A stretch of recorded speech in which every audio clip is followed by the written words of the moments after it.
ലൂക്കോസിൻ്റെ സുവിശേഷം 16-ാം അധ്യായം 8-ാമത്തെ വചനം. ഈ അനീതിയുള്ള കാര്യവിചാരകൻ ബുദ്ധിയോടെ പ്രവർത്തിച്ചതുകൊണ്ട് യജമാനൻ അവനെ പുകഴ്ത്തി. വെളിച്ച മക്കളേക്കാൾ ഈ ലോകത്തിൻ്റെ മക്കൾ തങ്ങളുടെ തലമുറയിൽ ബുദ്ധിയേറിയവരല്ലോ.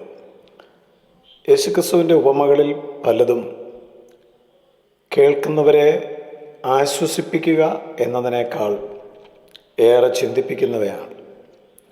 അത്തരത്തിലേറെ ഗൗരവത്തോടെ നാം മനസ്സിലാക്കേണ്ട ഒരു ഉപമയാണ് അനീതി ഉള്ള കാര്യവിചാരകൻ്റെ ഉപമ.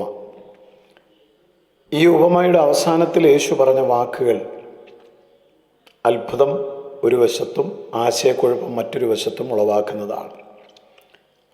ആശയക്കുഴപ്പമുണ്ടാക്കുന്ന കാര്യം അനീതിയുള്ള ഈ കാര്യസ്ഥനെ, ഈ മനുഷ്യനെ യജമാനൻ എന്തുകൊണ്ട് പുകഴ്ത്തി എന്നുള്ളതാണ്.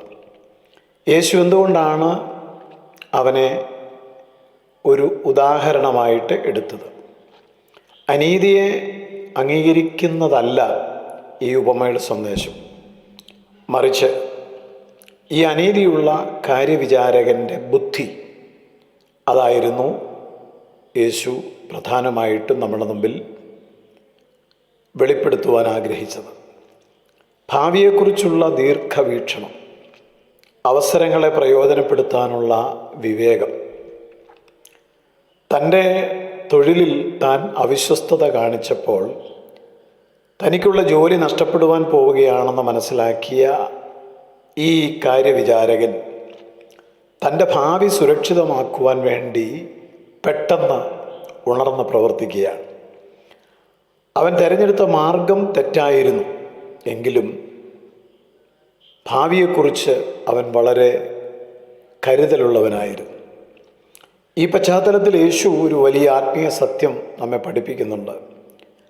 വെളിച്ചത്തിൻ്റെ മക്കളും ലോകത്തിൻ്റെ മക്കളും, ഈ ലോകത്തിലെ മനുഷ്യർ, അതായത് ദൈവത്തെ അറിയാത്ത ലോകപ്രകാരം ജീവിക്കുന്ന മനുഷ്യർ, അവർ അവരുടെ ഭാവിക്ക് വേണ്ടി കാണിക്കുന്ന, ഭാവി ഭദ്രമാക്കുവാൻ വേണ്ടി അവർ നടത്തുന്ന തയ്യാറെടുപ്പുകൾ, അവർ കാണിക്കുന്ന വിവേകം, അവരുടെ ജാഗ്രത, ഇതിനെ യേശു നമ്മുടെ മുമ്പിലേക്ക് കൊണ്ടുവരികയാണ്.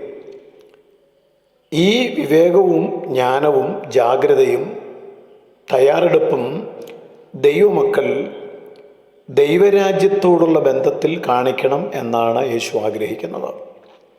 ഭൂമിയിലെ ഏതാനും വർഷങ്ങൾ മാത്രം ഉള്ള ജീവിതത്തിനു വേണ്ടി, ഭാവി ഭദ്രമാക്കുവാൻ വേണ്ടി തെറ്റായ മാർഗങ്ങൾ കാണിക്കുന്ന ഒരു വ്യക്തി തൻ്റെ ജീവിതത്തെ, ഭാവിയെ താൻ അത് നിമിത്തം ഉറപ്പാക്കുകയാണ്. എന്നാൽ നിത്യതയെക്കുറിച്ച് ആണ് നമുക്ക് ചിന്തിക്കേണ്ടത്, ഒരിക്കലും അവസാനിക്കാത്ത ദൈവരാജ്യത്തെക്കുറിച്ച്, മരണത്തിനപ്പുറമുള്ള ജീവിതത്തെക്കുറിച്ച്. ഇവിടെയാണ് യേശുവിൻ്റെ സന്ദേശം നമ്മുടെ ഹൃദയത്തിലേക്ക് വരുന്നത്.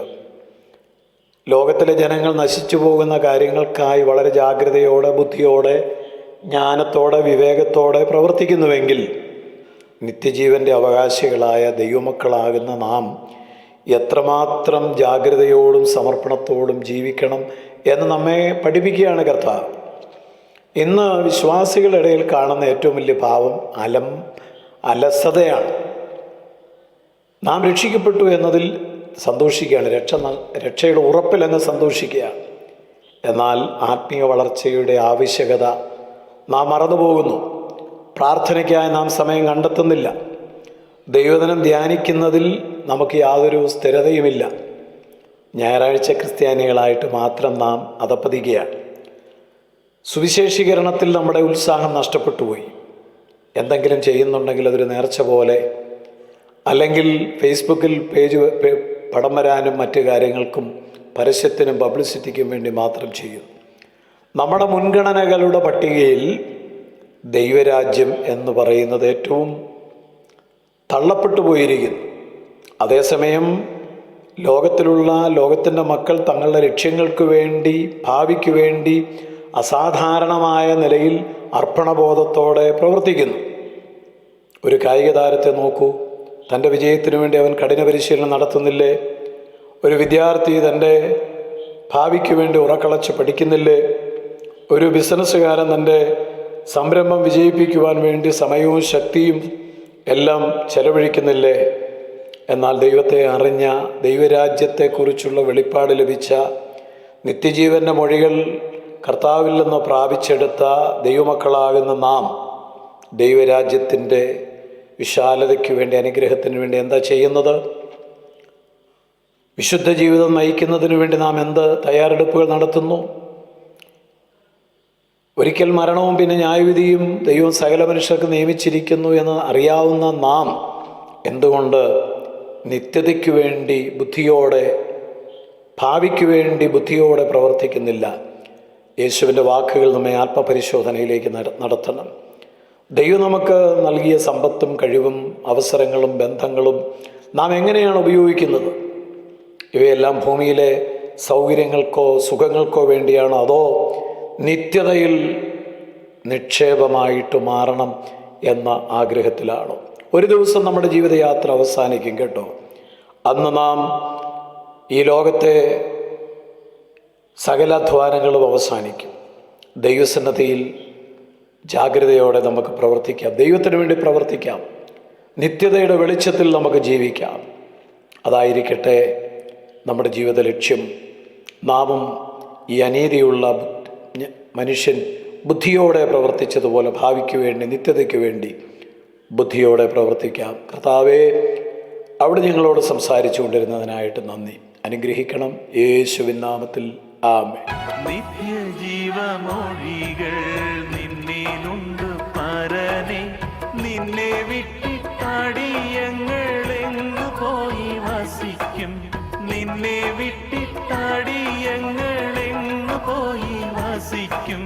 നീയല്ലോ ഞങ്ങൾക്കുള്ള ദിവ്യ സമ്പത്തേശുവേ.